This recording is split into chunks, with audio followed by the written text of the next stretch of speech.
नमस्कार, आप देख रहे हैं हुंकार 24/7। दिल्ली में आज भारतीय जनता पार्टी के द्वारा जो है भारतीय जनता पार्टी के प्रदेश अध्यक्ष आदेश गुप्ता जी के नेतृत्व में भारतीय जनता पार्टी ने दिल्ली में जो दिन प्रतिदिन पानी की समस्या बढ़ती जा रही है उसको लेके आज प्रदर्शन किया। तो क्या कुछ रहा प्रदर्शन में, क्या उद्देश्य था और कुछ एमसीडी के जो मुद्दे हैं उनको लेके आज हम चर्चा करेंगे बलबीर सिंह जी से, जो कि जिला महामंत्री हैं दक्षिण दिल्ली भाजपा में। तो सर, स्वागत है सबसे पहले आपका हुंकार 24/7 में। बहुत बहुत धन्यवाद। पूरी दिल्ली के अंदर आज जिस तरह से गर्मी का तापमान बढ़ रहा है, पानी की किल्लत भी बढ़ती जा रही है, देखने को मिल रहा है तमाम विधानसभाओं में, कई विधानसभाओं में। तो ऐसे में आदेश गुप्ता जी के नेतृत्व में आप लोगों ने प्रदर्शन किया है, तो क्या कुछ रहा इस प्रदर्शन में, क्या कहना चाहेंगे सर? देखिए, हम ये जो केजरीवाल की सरकार जो सोई पड़ी है और पूरे दिल्ली की जनता जो पानी की त्राही त्राही मची हुई है, कुछ एरिया तो ऐसे हैं जहाँ पे पानी की एक एक बूंद भी नहीं आती है, तो उसी को ध्यान में रखते हुए आम लोगों को जो परेशानियाँ हो रही हैं उसी के लोगों को इस केजरीवाल सरकार जगह, इसके लिए आज हर एक शहरी केंद्र जितने भी हमारे प्रमुख हैं जहाँ पे पोलिंग स्टेशन होता है उसके अनुसार आज पूरे दिल्ली की पूरे क्षेत्र में ये प्रदर्शन किए गए हैं। और इससे देखिए लोगों का कैसा सहयोग रहा है, आप लोगों ने भी देखा होगा। लोग वाकई में इस केजरीवाल से परेशान है पानी के लिए। सर, मोदी जी ने जो है दिवाली तक लोगों को राशन फ्री देने का ऐलान किया है, लेकिन दिल्ली के अंदर देखा जा रहा है कई सरकारी स्कूलों में तो राशन तक नहीं है। लोग तपती धूप में, गर्मी में भूखे प्यासे लाइन में लगते हैं, लेकिन उनको राशन नहीं मिलता, राशन ना होने के कारण। देखिए, जहाँ तक मोदी सरकार का सवाल है, उन्होंने हर एक स्टेट को राशन डिस्ट्रीब्यूट कर दिया। सभी लोगों को जिनके पास राशन कार्ड भी नहीं है उन लोगों को भी राशन आराम से वो ले सकते हैं। नवंबर तक फ्री में राशन मिलना चाहिए। लेकिन बड़े खेद की बात है कि ये केजरीवाल की सरकार राशन ला के उसको प्रॉपर डिस्ट्रीब्यूशन भी नहीं कर पा रही है। आप देखेंगे सरकारी स्कूलों में जहाँ पे राशन का वितरण हो रहा है, लोग सुबह 6 बजे आ जाते हैं और पूरे दिन भर उनको पता नहीं होता कि राशन मिलेगा नहीं मिलेगा, और शाम को बेचारे वो वापस चले जाते हैं। कम से कम केजरीवाल सरकार को ये सोचना चाहिए कि उसको देखिए, देश में राशन की कोई कमी नहीं है। देश में भरपूर मात्रा में आईएफसीआई के गोडाउन में बहुत ही भारी संख्या में गेहूं और चावल रखे हुए हैं, लेकिन ये जो केजरीवाल की सरकार है ये खाली वहाँ से गेहूं चावल को लाके तरीके से डिस्ट्रीब्यूशन भी नहीं कर पा रही है। मैं आपको कुछ फुटेज दूंगा, आप देखेंगे कि लोग कैसे परेशान हैं। एक गरीब आदमी जिसको राशन समय पे मिलना चाहिए वो मिल नहीं पा रहा है। आप राशन की दुकानों पे देखेंगे कि लोग सुबह 6 बजे आ जाते हैं। ऐसी क्या मुसीबत है? जब वो राशन आता है एक आदमी के कोटे का, वहाँ पे तो राशन है, सरकार को पता है कि कितना राशन हमें डिस्ट्रीब्यूट करना है, वहाँ पे लाइन की ज़रूरत क्या है? देखिए हो क्या रहा है कि ये राशन की दुकानें 2 दिन मुश्किल से खुलती है। जैसे ही राशन आता है लोगों को लगता है अगर 2 दिन में उनको राशन नहीं मिला तो उसके बाद उनको मिलेगा ही नहीं, और ये सच भी है कि वो दुकानें उसके बाद खुलती नहीं है। राशन आया, लोग लंबी लंबी कतारों में लग जाते हैं, और जो राशन बच जाता है, जो लोग नहीं ले पाते, वो पता नहीं वो राशन कहाँ जाता है, उसकी चोरी होती है, वो कहाँ चला जाता है। ये हमारी समझ से बाहर है। सर, इसी बात में मैं आपसे यहाँ पूछना चाहता हूँ, जैसे कि आपने अभी राशन की दुकानों पर लंबी लाइन के लिए बोला, 2 घंटे दुकानें खोलने वाली बात भी बोली, तो इसी को देखते हुए दिल्ली के मुख्यमंत्री अरविंद केजरीवाल जी ने मुख्यमंत्री घर घर राशन योजना लेके आए, लेकिन दोनों बार जो है एलजी की तरफ से उनकी इस योजना पे ब्रेक लगा दिया गया। अरे भाई साहब, घर घर राशन छोड़ने की ये तो बात छोड़ो, लोगों को राशन की दुकानों पे जाके खुद उनको राशन नहीं मिल रहा, आप कैसे ये व्यवस्था कर देंगे?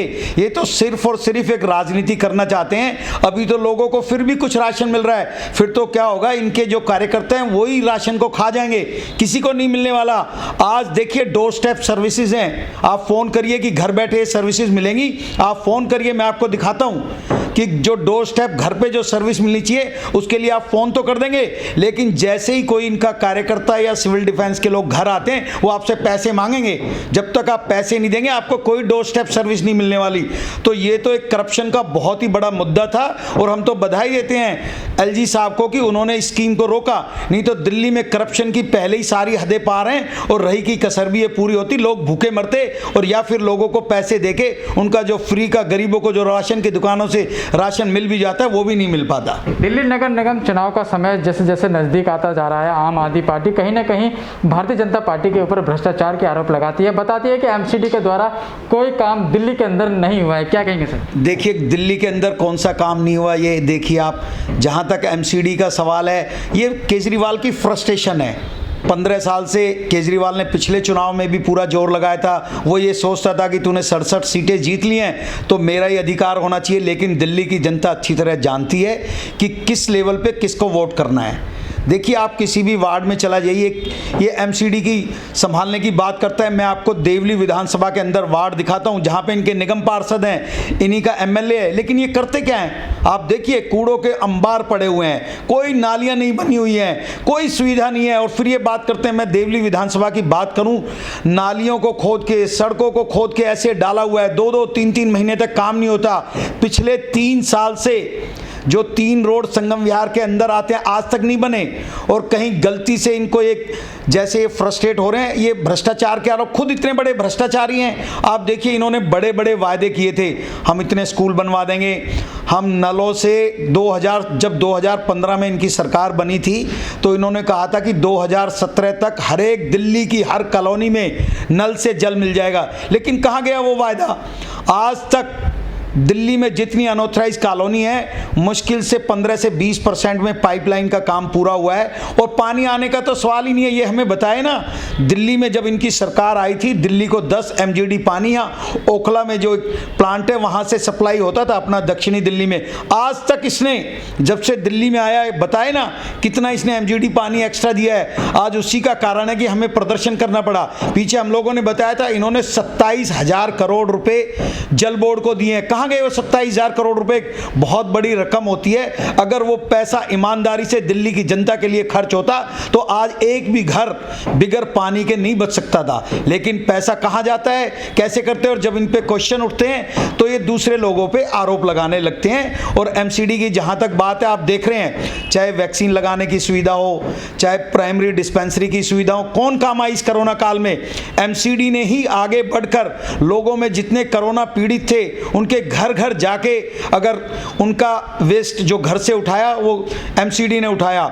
एमसीडी ने हर स्तर पे जाके पूरा अच्छी तरह से जनता की भलाई का काम किया। लेकिन आप जानते हैं एमसीडी की अपनी मजबूरियां रही हैं। केजरीवाल सरकार ने 13,000 करोड़ रुपए एमसीडी के आज तक रोके हुए हैं। पीछे इन्होंने सिर्फ 800 करोड़ रुपया एमसीडी के लिए रिलीज किया, जिससे कम से कम एमसीडी अपने कर्मचारियों को कुछ तनख्वाह दे पाई।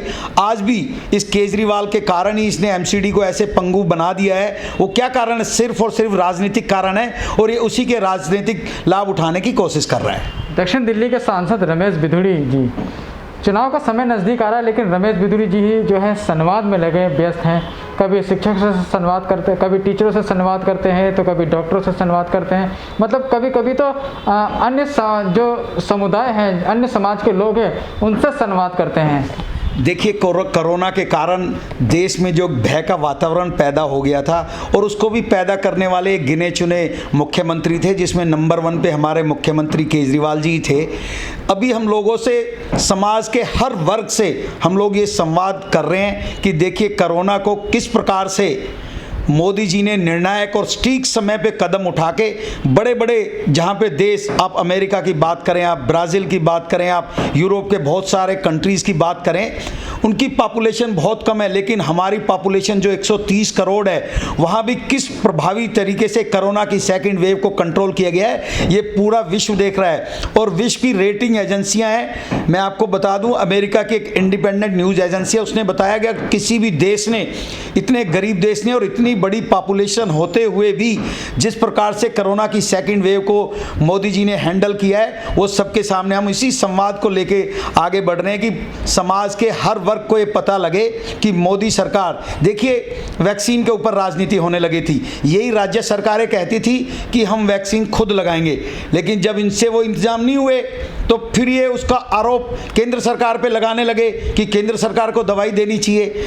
तो केंद्र सरकार ने, जैसे ही मोदी जी ने देखा कि ये राज्य सरकारों के हैं, जितनी ये जो 4-5 देश में सरकारें थी, ये अननेसेसरी का इन्होंने टूल किट चलाने की कोशिश की। इन्होंने क्या क्या पूरा केंद्र सरकार के खिलाफ जो एक भय का वातावरण लोगों को डराने की कि ये केंद्र सरकार ये नहीं करी, उसी को देखते हुए पूरे देश के लिए फ्री में टीका मोदी जी ने डिक्लेयर किया।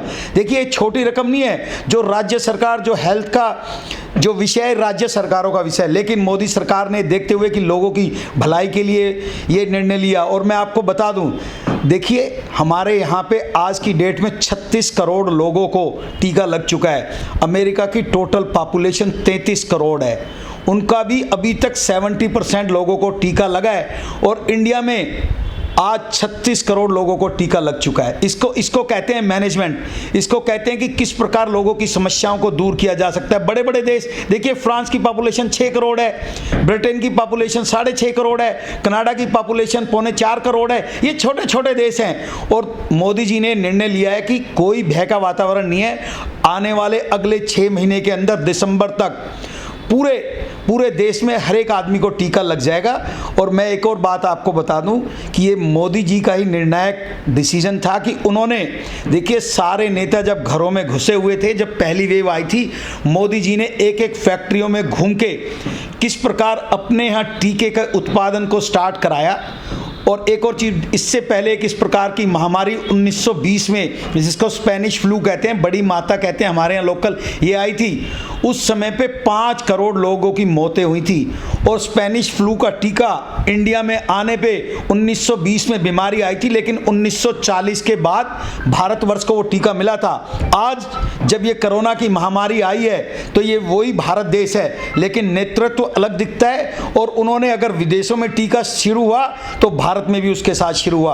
और टोटल 8 कंपनियां हैं जो पूरे वर्ल्ड में टीका बना रही हैं, उसमें से 2 कंपनियां भारत की हैं। ये होता है निर्णायक एक डिसीजन कि किस प्रकार उन्होंने लोगों को इंक्रेज करके, किस तरह उन्होंने इंडस्ट्री को इंक्रेज करके ये टीका बनाया।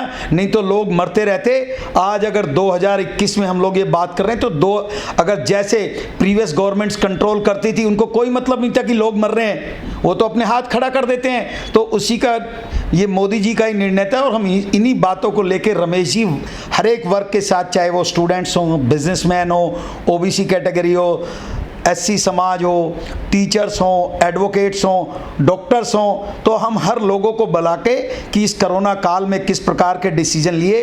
और पूरे देखिए, इस समाज के विशेष लोग होते हैं, ये अपने समाज में जाके देखिए, लोगों में जब तक भय का वातावरण दूर नहीं होगा, बीमारी कभी भी अटैक कर सकती है। सबसे पहले भय को दूर किया गया है और वो सभी कदम उठाए गए हैं जिससे जनता आराम से सुखी रहे।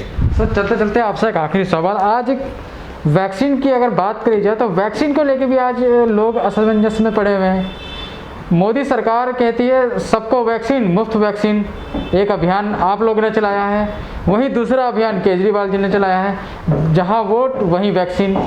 तो क्या कहना चाहिए? देखिए जहां वोट वहां वैक्सीन, ये केजरीवाल साहब बता दें कि जहां वोट के लिए कितना बड़ा सरकारी तंत्र लगा होता है। आपको पता होगा, जहाँ पे वोट डलती है वहाँ पे सारे जितने टीचर्स हैं वो आके वोट डालते हैं, वो वहाँ पे कंट्रोल करते हैं। जितने सरकारी कर्मचारी हैं वो वहाँ पे लगते हैं। क्या ये सरकारी कर्मचारी या स्कूल के कर्मचारी वैक्सीन लगा सकते हैं क्या?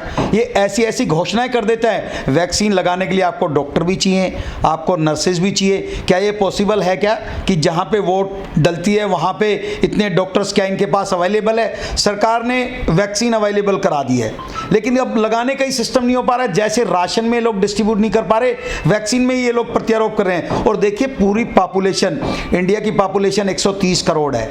डबल वैक्सीन सबको लगना है तो करीबन 200 करोड़ वैक्सीन के टीके लगने हैं। 200 करोड़ वैक्सीन के टीके लगाने के लिए डेली 1 करोड़ लोगों को अप्रॉक्सीमेट टीका लगना चाहिए। आज हम 60 लाख, 70 लाख, 80 लाख के टारगेट को अचीव कर रहे हैं। देखिए, टीके आ जाएंगे। पहले 2 कंपनियां थी, अब 4 कंपनियां हो गई है। इंपोर्ट करके स्पुतनिक है, उसका भी इंडिया में प्रोडक्शन स्टार्ट हो गया। मॉडर्ना की भी वैक्सीन आ गई, तो अब 4 वैक्सीन इंडिया में अवेलेबल है। और 1 महीने में हमारे पास आराम से 20 से 25 करोड़ वैक्सीन तो दोनों कंपनियां बना रही है। और अब ये 2 कंपनियां और आ गई हैं, तो हमारे पास तकरीबन 35 करोड़ वैक्सीन मंथली अवेलेबल है। लेकिन सिस्टम तो राज्य सरकारों को भी करना पड़ेगा ना वैक्सीन लगाने के लिए। यहाँ भी वही प्रत्यारोप लगा रहे हैं कि वैक्सीन नहीं है, वैक्सीन नहीं है। वैक्सीन की कोई कमी नहीं है, बस लोगों को आगे आके वैक्सीन लगवाना है। और हम इसी के लिए जगह जगह पे अभियान चला रहे हैं कि सबको वैक्सीन, फ्री वैक्सीन, खाली लोग यहाँ पे आएँ और वैक्सीन लगाएं। हमारा केजरीवाल साहब से ये अनुरोध है कि उनको जो जिम्मेदारियाँ मिलती हैं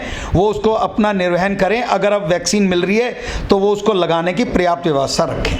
सर आम आदमी पार्टी तो आप लोगों के ऊपर टैक्स बढ़ाने के भी आरोप लगा रही है, क्या कहेंगे सर इसके? देखिए, इस बार कोरोना का टाइम था तो हम लोगों ने जो 15% का डिस्काउंट हाउस टैक्स पे देते हैं उसका भी 1 महीना बढ़ा के 31 जुलाई कर दिया है। और मैं आपको बता दूं कि इस पे ना अगर किसी ने अपने आप को वैक्सीनेट किया हुआ है और वो अपना सर्टिफिकेट वहाँ पे प्रोड्यूस कर दे या उसको अपलोड कर दे तो उसको 3% का एडिशनल डिस्काउंट, 15% का एक नॉर्मल डिस्काउंट है जो उसको टाइमली पेमेंट करने पे दे रहे हैं और 3% का अलग से एडिशनल डिस्काउंट भी जनता को दिया जा रहा है। ये सिर्फ कोरोना के लिए है कि लोगों को जो लेकिन इसके लिए दूसरा हम लोग ये स्टेप भी उठा रहे हैं कि लोग ज़्यादा से ज़्यादा आगे आएँ और अपने आप को वैक्सीनेट करा लें।